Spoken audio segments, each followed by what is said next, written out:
Hello, I'm Robin. Welcome to Bookspin. When the Sleeper Wakes by H.G. Wells, published 1899. This novel's got quite an interesting publication history. It was originally published as a serial in a newspaper, The Graphic, before being released in book format. And then a few years later, Wells decided to make some revisions to the text, and it got re-released in 1910 under the title The Sleeper Awakes. So there are two versions of this novel out there. I'm not quite sure what the differences are, but this is the one that I read. Anyway, I'm glad that I finally got around to reading this. It's an interesting example of classic dystopian fiction and also the use of the long sleep trope as a means of transporting a character into the far future. With themes of political intrigue, corporate tyranny, and the use of technology for behavioural conditioning. This is thoughtful social science fiction with compelling world building. And I think it will appeal to you if you're into such writers as Huxley, Zamyatin, and London. So there's plenty of interesting stuff going on in this book, but it's not without its flaws. I'll come on to that in a minute. So here's the basic premise. In 1897, a man, Graham, after a bout of severe insomnia, falls into a profound coma. The term that Wells uses for this is cataleptic rigor, which is a bizarre state that is unprecedented in medical history. When he wakes up, it's the year 2100. Now, there is no attempt at scientific explanation for this phenomenon. It's just a means of bringing him into the future, a plot device. Very similar to Looking Backward, this premise. But unlike in Edward Bellamy's novel, he does not find the world transformed into a socialist paradise. Quite the opposite. The London of the future that he wakes up into is a bleak dystopian place with most of humanity living in terrible, dehumanizing conditions. But for Graham, he has a uniquely privileged position of wealth and power. Even though he was just a normal man in his Victorian life,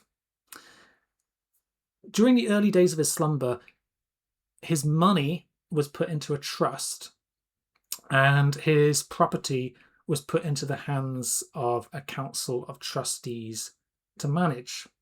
All of this happened without his knowledge while he was sleeping. And over the 2 centuries since, the value of his assets exploded because of compound interest. And during that time, the trustees, known as the White Council, basically oversaw his vast wealth as a means to control and create a new political and economic order. And they became so powerful that over time, they swept away Parliament and the monarchy, and they turned Britain into a plutocratic dictatorship, and by extension, pretty much the whole world. It's kind of implied that the British Empire never really fell. So basically, they've created a new world order. So Graham was the figurehead behind this order. He basically existed to allow this oligarchy to continue to exist and maintain their monopoly of wealth and power. No one ever dreamed that he would ever actually wake up again. So, Graham wakes up and he finds himself in this position. He is the richest man in history and owner of half the world. The council is thrown into disarray. And as Graham gradually adjusts to his new situation, it becomes clear that he is seen as a threat to this order, not just because he can now reclaim ownership of his wealth, but also because there is a revolutionary movement gaining momentum, right? A group of rebels who see him as their savior figure, and they're demanding that he claims his rightful place as ruler. So basically, this world, you have to accept that democracy is now a thing of the past.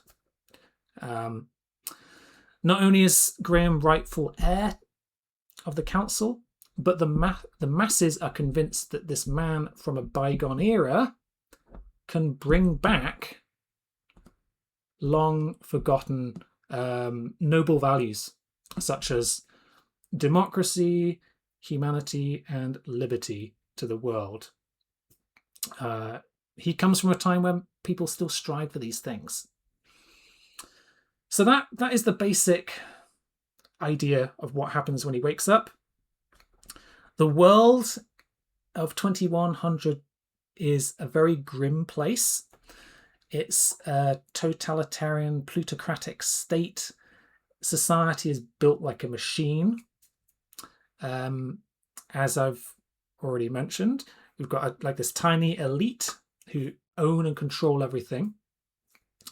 The rest of humanity, or at least vast amounts of humanity, the workers, live in bleak, mechanized conditions. The working class live in the lower levels of the city.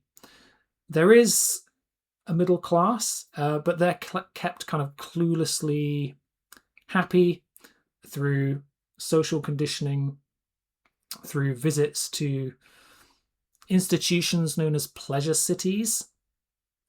There are also these devices called babble machines, which regularly broadcast propaganda to brainwash people. And another interesting thing is that the institution of the family has kind of fallen apart. It barely exists as a social construct anymore. Children are raised by mechanical mothers. Euthanasia is encouraged, but only for those who can afford it once you get old. And racism is commonplace and institutionalized, and white supremacy is accepted as the norm. All in all, it's a pretty horrific society to live in by any account. And Graham is seen as the symbol of hope in a society desperate for revolution, while various conservative forces, such as the White Council, hope to either use him for their own purposes or to get rid of him as a threat to their rule. And what follows is a tale of adventure, intrigue, and plenty of social commentary as Graham comes to terms with his new position and decides how to act. And various twists and turns ensue. I won't spoil anything here. So I think that as a piece of social science fiction, this was a fascinating read, and it echoes many of the socialist values that Wells had, and his desires for a fairer, more decent society that can be seen in some of his other works. But another thing that makes this book interesting is the social and technological changes that he envisioned. Some of these things were based on technologies that were only just being conceived or coming into being at the time this was written. Things like television and air travel. Wells uses these technologies to speculate on future possibilities, such as what air warfare might look like and how telecommunications might be used as a tool for brainwashing. At the same time, he foresaw some interesting other innovations, such as moving roadways that people walk on across the streets of London, One thing he foresaw was our system of numbers changing from a decimal system to a duodecimal system. Obviously, some of these ideas were well off the mark, but clearly he put some thought into his world building to make an intriguing dystopian vision of a futuristic London. There are a few issues with this novel, though, which means I can't give it a glowing review or recommendation. The main problem, I think, is the lack of interesting characters. This is very much an ideas-focused novel. Graham himself, despite being a kind of saviour figure, is not a very charismatic protagonist. We learn next to nothing of his origin story. He's just some Victorian guy who falls asleep and wakes up 200 years later.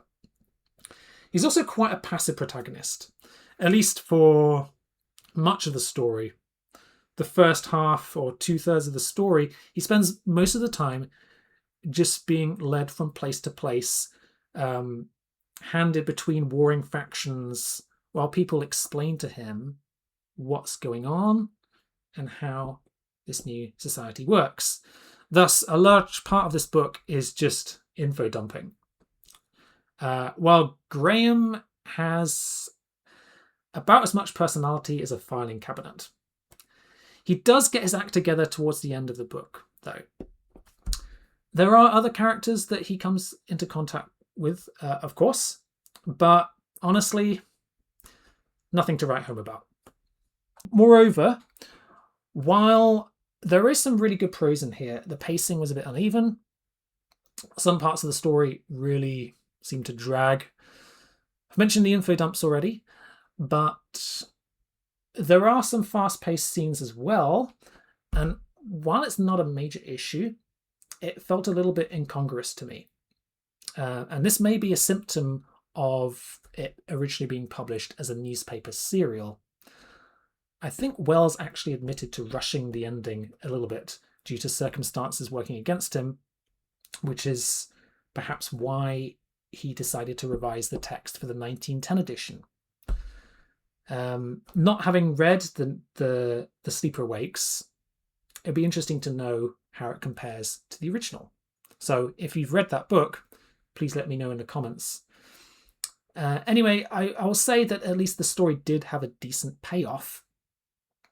It was in the last few chapters that I was most invested in the story.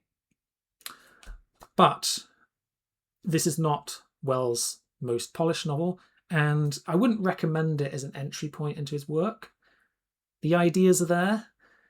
It's a captivating premise, but it lacks the charm and engaging characters and storytelling of something like The Time Machine or The First Man in the Moon, both of which I really enjoyed. But it's worth your time if you have an interest in classic dystopian fiction. I give When the Sleeper Wakes 3 stars. Thank you for watching, and I'll see you again soon for some more sci-fi content.